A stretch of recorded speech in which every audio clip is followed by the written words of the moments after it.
Prezado doutor Ari Henrique, prazer estar compartilhando esse trabalho em agroenergia digital com o tema Uso da robótica na agricultura de precisão, por Anatália Pinheiro Batista, Ivo Pontes Araújo e Rodolfo Renan Fernandes Ibrahim Coelho. A gente sabe que o problema hoje que a gente já enfrenta a nível de agricultura, e com a previsão, a gente coloca inclusive até 2050, que seria estimado 9,7 bilhões de pessoas, que essa produção de alimentos vai ser um grande problema. Por quê? Porque não haverá áreas suficientes plantadas até lá, e aí vai haver o quê? Déficit na quantidade de alimentos, para alimentar todas as pessoas.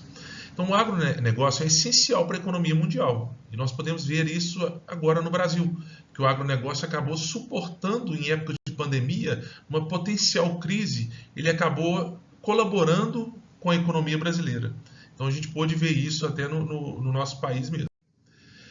Mas precisa ainda melhorar bastante, melhorar a produtividade, reduzir as perdas, trabalhar muito a questão de insumo, seja ele natural ou seja ele sintético. Então é algo que deve ser trabalhado. E isso principalmente como? Com a ajuda da tecnologia. Agricultura de precisão é a resposta. Então o tema foi muito bacana, eu gostaria até de agradecer muito por isso, porque ele demonstrou inclusive para a gente onde que a gente já está, né? Onde que a agricultura hoje no país e no mundo já está chegando, né? O ganho nisso e o que ela está revertendo para a gente. As características da agricultura de precisão são coleta de informações, trabalhos repetitivos e técnicas precisas, ou seja, aumentar a produtividade, reduzir a perda e sem haver ainda o problema de que num trabalho repetitivo do erro do operador. Então eles são precisos. Com a robótica, tudo isso se torna possível, porque eles são precisos, não cansam como um operador, né, pela quantidade, né, o tempo de um operador trabalhando. Então eles têm nessa questão um ganho na produtividade também.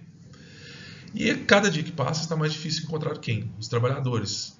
Os trabalhadores que saibam utilizar os equipamentos, que tenham capacidade para isso. E aí a pandemia também nos ajudou bastante.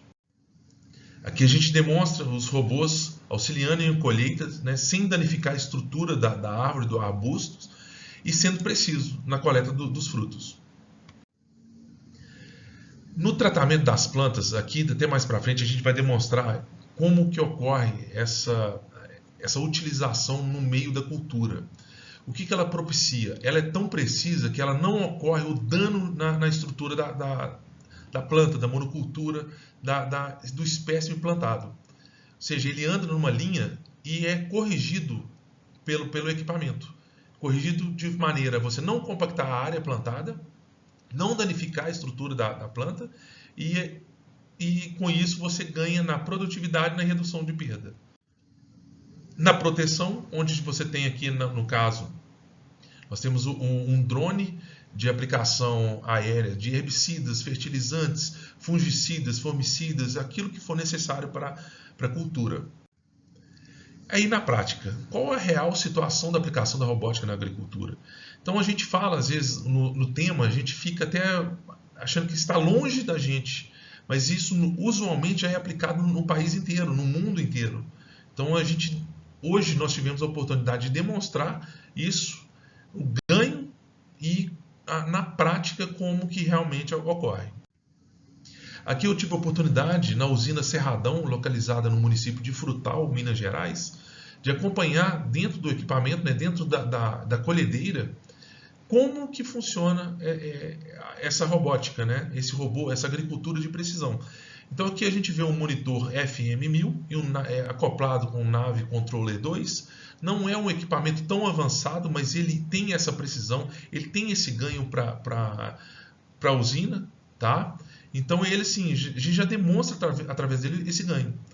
E aqui a gente vem a capacidade operacional dele, a precisão entre 2,5 e 4 centímetros entre as passadas. A melhor precisão em 90% do tempo é exatamente na linha. Ou seja, se o operador, esse tipo de equipamento, ele trabalha com o operador.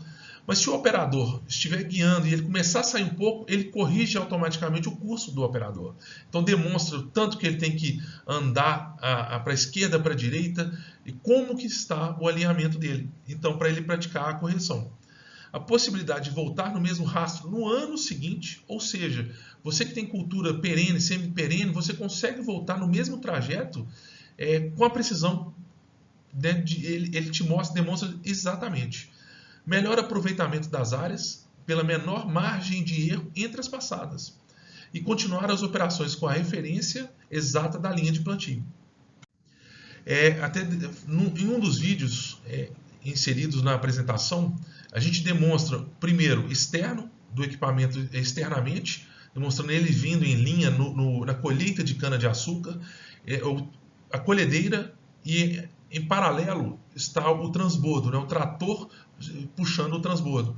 Então, da colhedeira vai a cana e ambos estão andando em linha sem andar sobre a cana-de-açúcar. Só a colhedeira que passa no meio dela, onde ela faz o corte. Somente isso.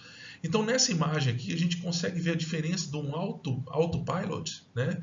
O piloto automático, do manual. Então, você vê ali, você olhando rapidamente, você não vê muita diferença, mas quando você vai ver no manual, as linhas, elas ocorrem uma divergência. Então, elas não são precisas como no piloto automático. E aí, no plantio e colheita, paralelismo correto, mesmo em curvas, aumento do rendimento operacional em até 20%, garantia da qualidade do serviço 24 horas por dia, independente da experiência do operador. Então pode ser um operador de 2 dias ou de 10 anos, ele vai operar do mesmo jeito. Por quê? Porque o equipamento corrige ele. Minimiza a fadiga do operador, ou seja, ele já trabalha de uma maneira até mais tranquila. Menor consumo de combustível, porque não há erro. Tráfego controlado, compactação sempre no mesmo local. Plantio e colheita utilizando projeto de sulcação sem pisoteio e abalo da soqueira. A soqueira, no caso da cana-de-açúcar, a cana que está em processo de brotação. Menor perda na colheita permite que o operador monitore melhor as funções da máquina, ou seja, ele não só corrige o rumo, mas aponta qualquer erro que a máquina estiver passando, algum ajuste que precisa ser feito. E aqui nessa imagem, consegue mostrar o direcionamento na entrelinha. Você vê a linha perfeitamente nessa imagem. Demonstra perfeitamente como o equipamento ele não erra. Ele é preciso na linha de plantio, de colheita, por onde ele passa. E aqui a gente mostra as vantagens do dimensionamento de tráfego. Paralelismo perfeito e colheita sem pisoteio. Então, você pode notar que não há a passagem sobre a cultura. E aqui a gente demonstra a vantagem do dimensionamento, qual que é? Quando eu falei sobre compactação, a gente vê nessa imagem como um formato triangular. O que é esse triangular? Essas duas partes, tanto a esquerda quanto a direita, demonstram exatamente a compactação do solo, onde o maquinário passou. E no meio é onde a cana brota.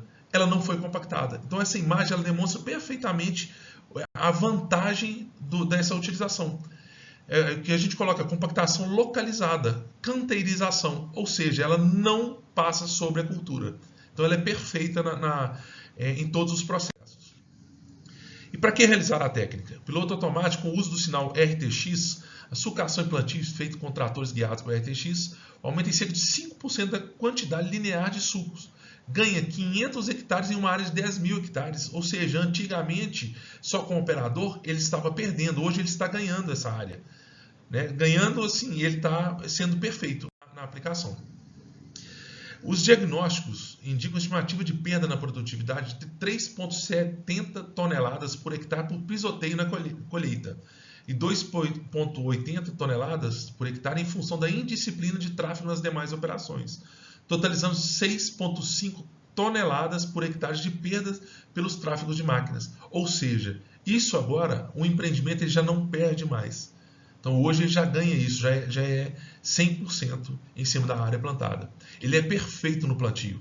Ou seja, se ele precisa plantar em uma área de 6.600 hectares, ele vai plantar em uma área de 6.600 hectares, sem erro, sem uma linha maior do que a outra. Ele é preciso. E vídeos da robótica.